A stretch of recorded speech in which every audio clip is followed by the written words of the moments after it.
Today I'm going to show you a different way to solve genetics problems using something called a pedigree. Pedigree is just a fancy word for kind of a diagram that shows your family relationships. You can think of it like a family tree.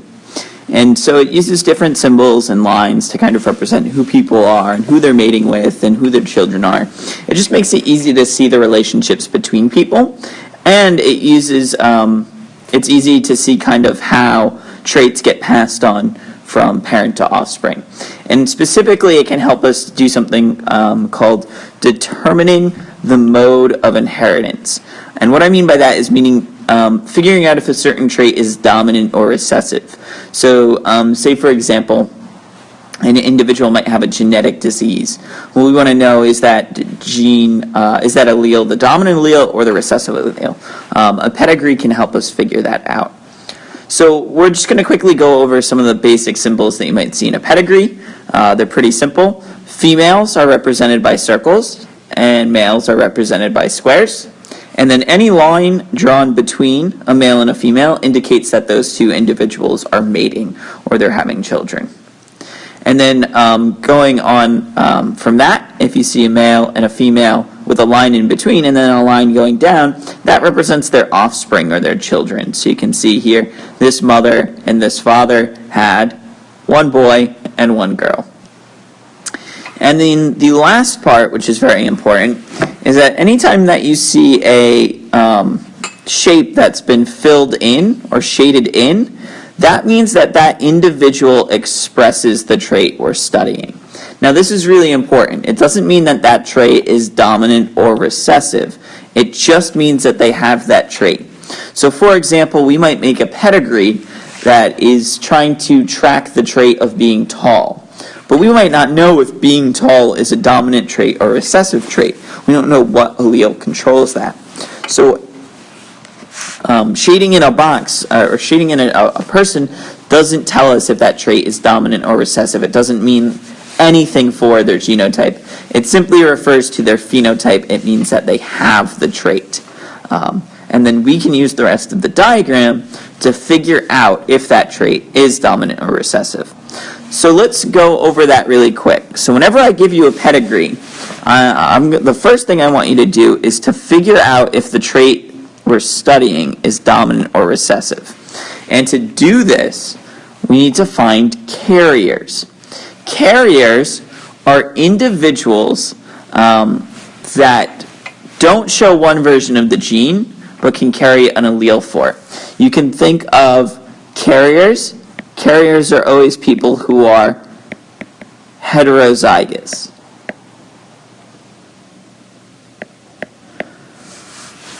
So in this case, they can either have the trait or don't have the trait, but they make a child who does have the trait. So for example, if you look at this pedigree here, I have an individual who does not have the trait. I have a second individual who doesn't have the trait. But somehow they're able to make a son that does have the trait. Well, how is that possible? Well, if you think about it, if this parent was, and let me just pick a letter, let's say T for maybe tall and short. If this parent was big T, little t, this parent was big T, little t, both these parents would be tall from the dominant trait. But they're able to pass on their little t's, so mom could give a little t, and dad could give a little t, and that would make this child short. It would look different than the two parents. So that means that in this case, these are heterozygous. They're carriers because they look the same and they make a child who looks different. Let's look at the opposite example that you might see. In this case, you have two individuals who are shaded in who make a child who is not shaded in. So this is an example of carriers again. Let's just say if I have big R, little r, big R, little r, and let's say that capital R is making them round, so I'm shading in everyone who's round. These parents can both pass on a little r to make a child who looks different, right? So in this case, they both got a little r from their parents, So that way, these two are carriers. They look the same. They're both shaded in, but they make a child who's not shaded in. So it can go either way. You can see over here, either two individuals who are not shaded in make a child who is shaded in, or two individuals who are shaded in make a child who is not shaded in. Again, it all depends on if the trait we're studying is a dominant trait or a recessive trait. So for example, the trait we're studying here in this pedigree, we're shading in everyone who shows the recessive allele. In this pedigree over here, we're shading in everyone with the dominant allele and shading in our recessive people over here. So again, it's all about what trait you're studying. So let's just review really quick. To solve a pedigree, we're looking for a set of carriers. That's either two parents without the trait that make a child with the trait, and that means for us the trait is recessive, or two parents with the trait that make a child without the trait, and in that case the trait is dominant. So let me show you a little example of a practice problem I might give you. And so whenever I give you this problem, if I don't give you letters, you could pick letters. So let's just say, for example, let's use S's. Capital S and lowercase s. And it doesn't matter what they stand for, just the dominant and the recessive. So again, the first part of this pedigree is always going to be to find a set of carriers. In order to solve a pedigree, you must find a set of carriers. So what you need to do is find two parents who look the same, but make a child who is different. So if you look right here, I've already found that.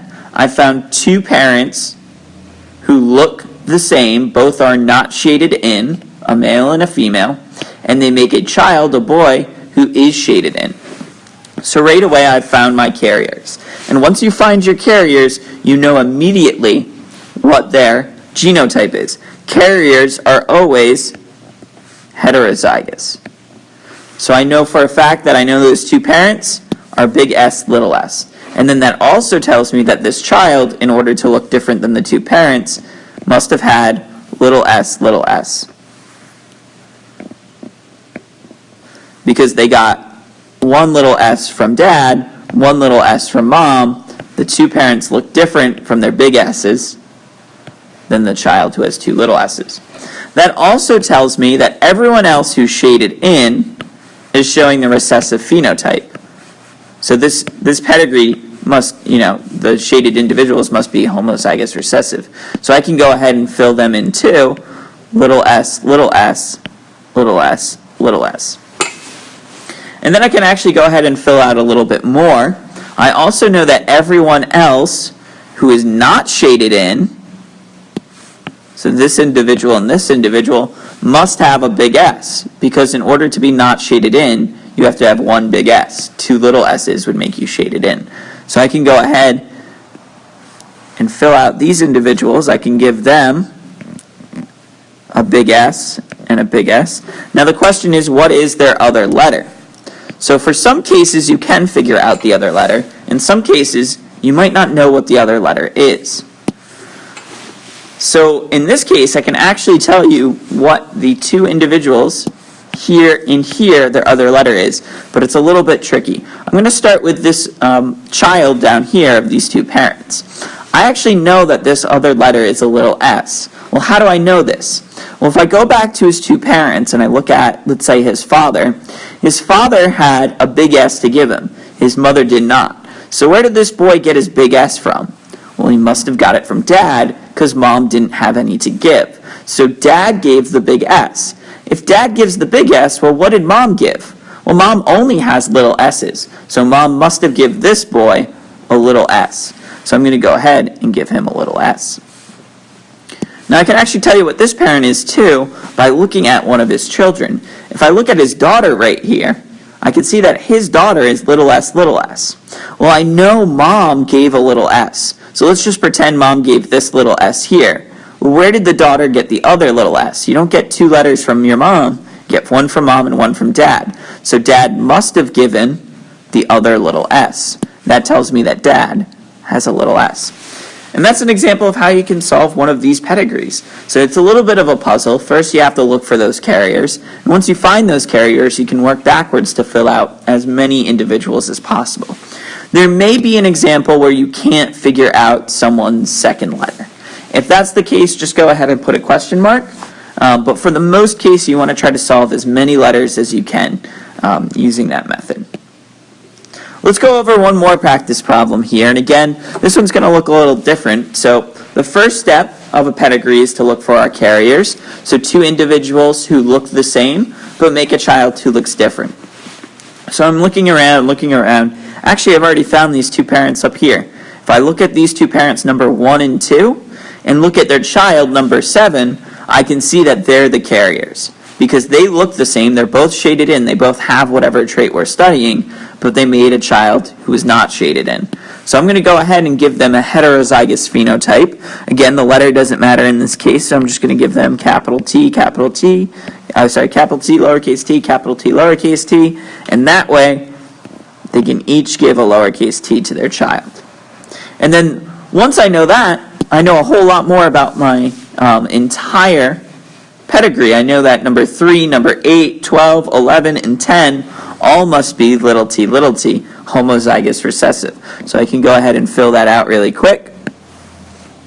Little t, little t, little t, little t, little t, little t. And there we go. So that tells us a whole lot already. Now I can go back and try to puzzle out the rest. So I know that everyone who is shaded in must have a big T. So let's go ahead and just give those big T's out. Big T, big T, big T.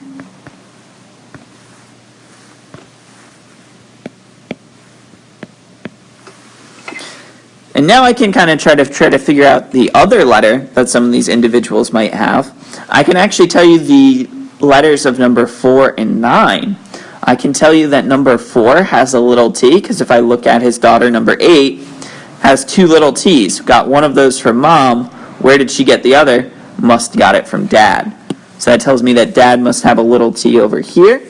I can tell you the same for number 9. Because number 9, where did the big T have to come from? Had to come from dad. So where did the other letter come from? It's got to come from mom. Mom only has a little t to give. So that tells me that number 9 is heterozygous, big T, little t. Now, there's a couple more over here, number 5 and number 6, but I actually can't figure out their other letter. Why? Well, I know they got a big T, but I don't know if that big T came from dad or if it came from mom.